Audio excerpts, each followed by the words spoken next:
Thank you very much for being here. My name is Bobby Pierce. I'm chairman of the Charleston Metro Chamber of Commerce, and appreciate y'all being here. It's a very important item that we're talking about, and we've assembled 10 business organizations today to talk about this port issue. These organizations collectively represent more than 3,500 businesses here in the Low Country, in our three-county region. We've gathered here today to raise our collective voices on really three issues. The first is, of course, this recent court filing against Carnival Cruise Line. We believe it's a frivolous action.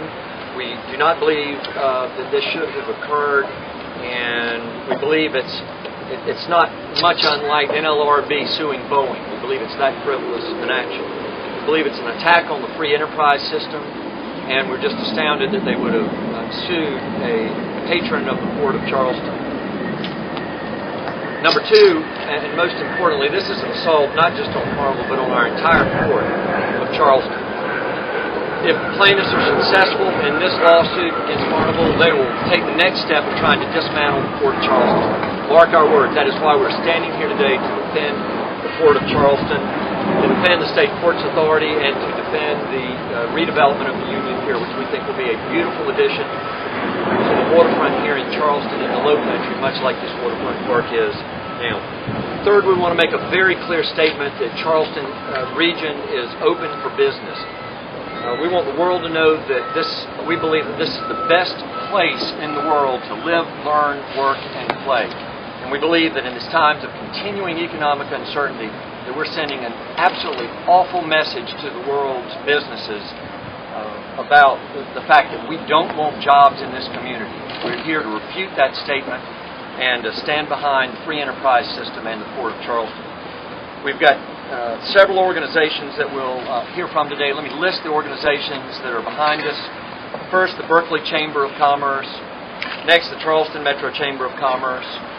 Then the Charleston Regional Development Alliance. Charleston Restaurant Association. Charleston Trident Home Builders Association. The Greater Summerville Dorchester County Chamber of Commerce. The Maritime Association of South Carolina. The Mount Pleasant Business Association. The Trident CEO Council, and also the World Trade Center Charleston. I'd now like to ask Ron Jones, who's Chairman-elect of the Charleston Metro Chamber, to make a few remarks. Good morning, and thank you for being here. Is any community prosperous enough to turn its back on jobs and one of the top economic platforms in the community? What organization that claims to love the city would set in motion a campaign that would threaten to burn it down?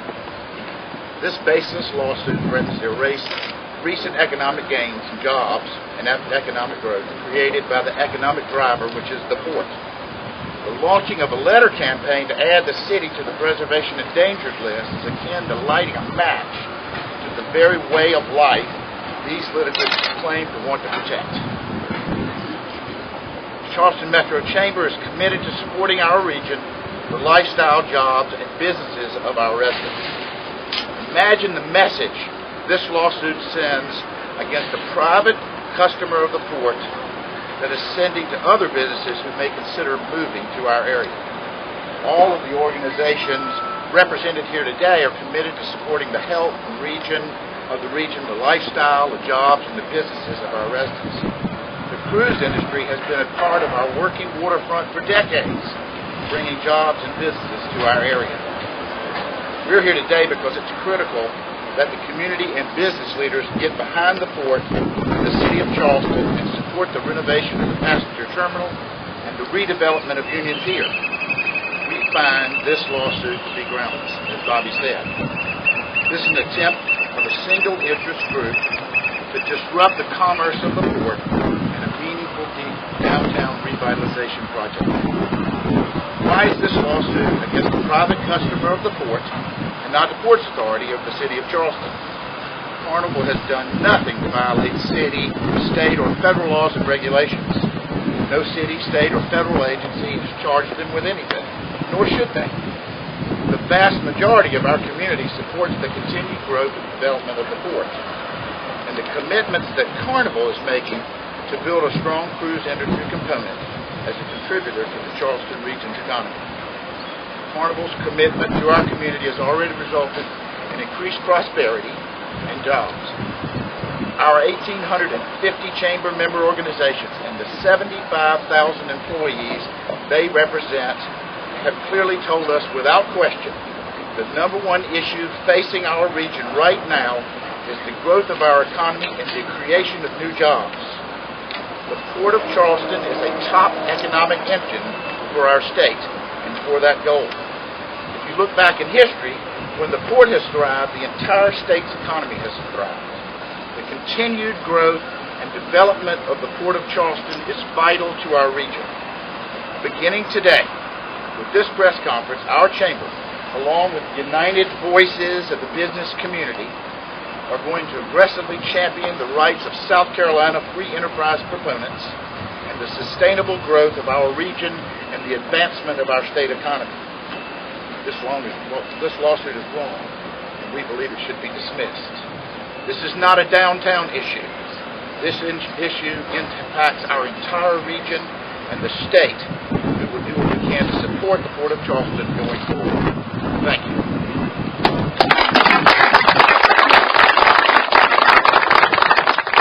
I'd like to call on David Ginn, who's President and CEO of the Charleston Regional Development Alliance, our main economic development engine here in the Low Country.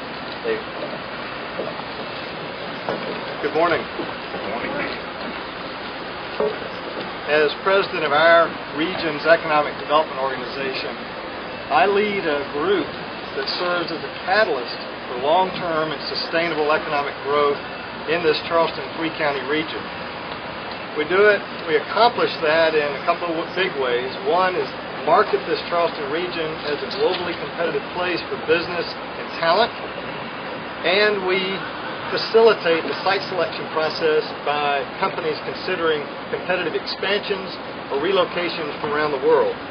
And within that global competitiveness context, the Port of Charleston is our state's and our region's largest asset, and a key economic engine, as was just said, for our entire state and region. With a 340-year history, the Port of Charleston provides direct service to over 140 countries, represents a strategic logistics advantage for companies throughout the world requiring global connections to and from our marketplace. So, a healthy and vibrant global port is critical to our community's global competitiveness today and into the future, especially in light of our region's new economic development strategy called Opportunity Next, which recommends targeting businesses from around the world, building on several of our region's top and globally competitive assets, the largest of which is the Port of Charleston. So, with the support of my board of directors and leadership, made up of our region's top business, academic, and elected officials, I'm here this morning to say that the lawsuit by 3 of our community's organizations and by 1 statewide organization against the Carnival Corporation, one of the Port of Charleston's major customers, sends the wrong message to customers and companies around the world, a message that says we're not open for international commerce, and that's simply not the case. It's very troubling to me, and it's unacceptable to stand by and watch this unprecedented lawsuit proceed without acknowledging the importance of a healthy and competitive port, and without supporting the port with its appropriate scale and planned cruise ship business, and with its other business development opportunities underway. With a strong port, our region and state will have exceptional opportunities to remain globally competitive in a very sustainable and vibrant way for the future. Thank you.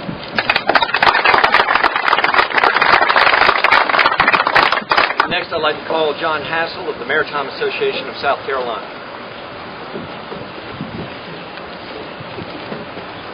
It's a privilege for me to be here this morning to speak on behalf of our port business sector. Passenger cruise business is maritime in nature, and that's why our port sector welcomed Carnival with open arms in 2009. It's generally known that at the time the Port of Charleston had reached a low point in an unprecedented decline in commercial activity. Cargo volumes, ship calls, and jobs were reduced to levels no one thought we would ever see again. Then, in the midst of this situation, Carnival reached an agreement with the State Ports Authority to base the Fantasy here and offer weekly cruises out of Charleston. Can you imagine how quickly waterfront businesses lined up to bid this new work? Can you imagine the relief among poor workers? One of the world's most respected cruise lines, welcomed everywhere they do business, had picked Charleston for a new service just when we needed it the most. Today, Carnival is a key contributor to a resurgence of the Port of Charleston, providing hundreds of jobs with every ship call. Harbor pilots, line handlers, stevedores, longshoremen, vessel agents, security officers, and others have work that many others long for. We appreciate that. And while some few might see differently, we on the waterfront view the magnificent Fantasy as a white knight. We're glad to have Carnival and look forward to a long and fruitful relationship. As for the lawsuit, it has no merit. Among its 8 charges, for example, is one that cruise ships violate the city's height ordinance. If that were the case, tall ships, visiting naval vessels, and all other commercial ships over 60 feet high would do the same. How much poorer would our community be if they were all banned? The lawsuit is clearly intended to harass Carnival, and it sends the wrong message to visitors and those who might want to do business here. Charleston is better than this. The lawsuit should be withdrawn. Thank you.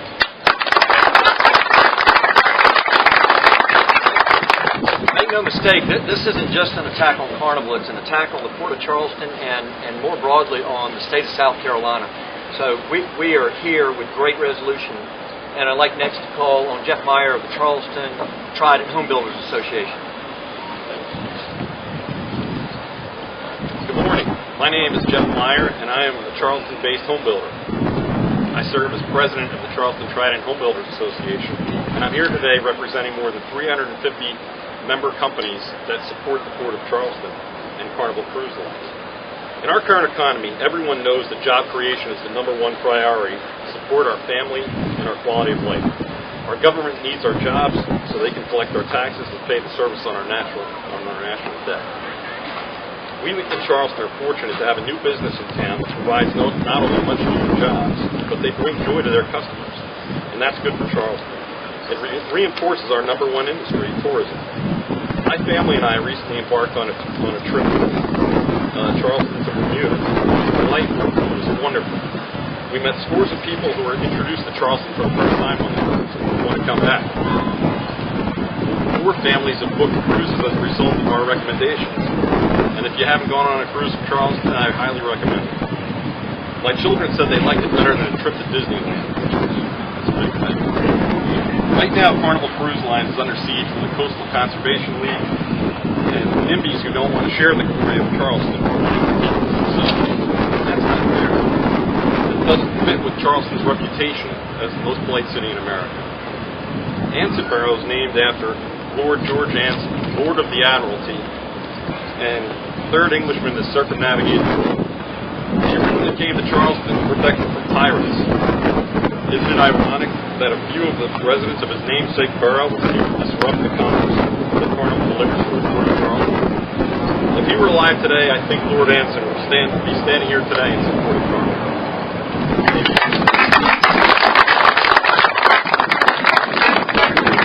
Next, I'd like to call on David Maybank, who's chairman of the World Trade Center, Charleston. Thank you, Bobby. It's my pleasure to be here today speaking for you on behalf of the World Trade Center Charleston. Charleston was founded over 3 centuries ago as a port city. Trade has always been and will remain a major economic engine for our region and for the entire state. The World Trade Center Charleston is an advocate for increasing business opportunities in our region through the expansion of international trade. We believe by creating trade opportunities for business in our region, those businesses will grow and expand, resulting in increased economic prosperity. What we find most disturbing about this lawsuit is that it is against a private sector customer of the Port of Charleston, a private company trying to do business in our region. What signal does such an action send to the other customers of the port? the shipping lines that bring cargo to and from our port each day. Their cargo is made up of products that are produced and made in our state and throughout the Southeast. These products are being exported around the world and increasing global trade opportunities for our citizens. And perhaps, more importantly, these exported products are being made by hard-working men and women in our country. In other words, they represent jobs. Jobs provided by businesses throughout our region, throughout South Carolina, and throughout our nation. As Ron Jones said earlier, in this day and time, we need to be doing everything possible to create jobs.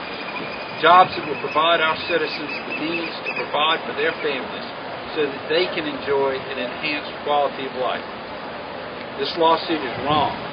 It sends the wrong message to businesses around the world about Charleston and the Charleston region. We are not, in fact, a place that doesn't welcome business.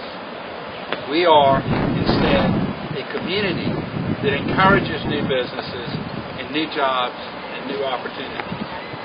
Please let me add that we understand the need for balance. However, we strongly believe that the redevelopment of Union Pier is a tremendous opportunity for our community and that the Ports Authority's goals for the cruise industry are balanced. Thank you.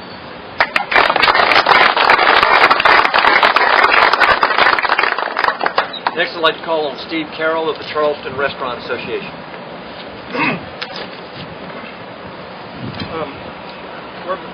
I'm representing the Restaurant Association and the industry that we call the culinary and hospitality industry. Charleston's a huge part of that, and this is ridiculous. Take the politics out of this and look at the business sense. There are people in survival mode in Charleston, small business, employees trying to feed their families, and why would you not utilize the best asset you have to bring people here without causing any more hassle to the parking situation?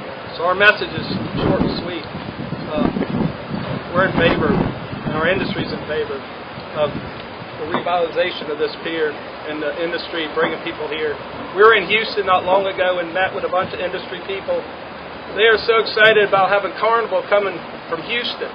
They're sick of Mexico. Mexico's sketchy, if you don't know that. They want to come to Bermuda, Bahamas, and they can come through Charleston with a 3-hour flight from Southwest. Open your eyes and pay attention. We're trying to make a living. We're trying to survive. We appreciate it.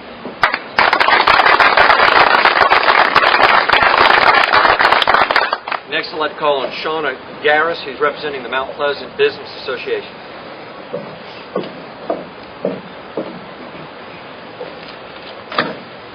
My name is Shauna Garris, and I am the president of the Mount Pleasant Business Association. On June 16th, Byron Miller of the South Carolina Ports Authority spoke to the association members and guests regarding the impact of the Port of Charleston on the Mount Pleasant and surrounding communities. Notwithstanding the current controversy over the port terminal design of Union Pier, the port has been responsible for a considerable part of the low country economy for hundreds of years. The impact that the port has on the community has lessened the effects of the economic turndown. That's not to say that we haven't had our challenges, but without the port's presence and guidance, it could have been much worse. The fact that we are located in a historic port city has only added to its appeal as a vacation and cultural destination. The port has aided in attracting high-profile industries and created much-needed jobs to sustain our local economy.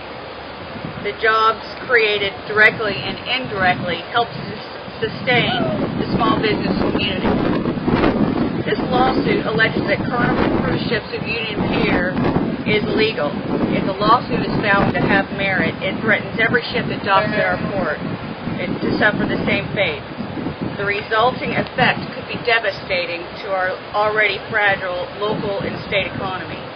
This lawsuit not only threatens the mission of the State Ports Authority to promote waterborne commerce, it threatens several industries that have thrived in the Charleston area for decades, as well as industries that have relocated to the Charleston and surrounding area as a result of the cruise line's decision to call this a preferred port.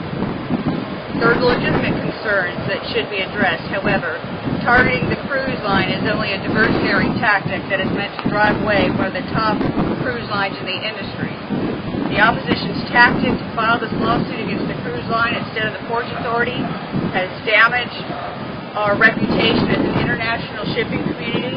It seeks to drive away other shipping industries that would call on our port, further diminishing our rankings as an international port destination on the East Coast. The design of the redevelopment of Union Pier would not only employ local construction workers who are among the hardest hit industry in our community, it would change the landscape of the Charleston Peninsula in a positive manner, adding to its southern charm. It would reduce traffic on the congested downtown historic district and save parking for those who have traveled here by other means to take part in our cultural events like Southeaster Wildlife Exposition and Spoleto, just to name a few. Since Mr. Miller spoke to the association, I've had the opportunity to speak to many of our association members one-on-one, all who are in favor of the redevelopment of the pier, given the existing facts. It is for that reason that I am here to support Carnival Cruise Line and the South Carolina Ports Authority in their fight against this lawsuit. Thank you.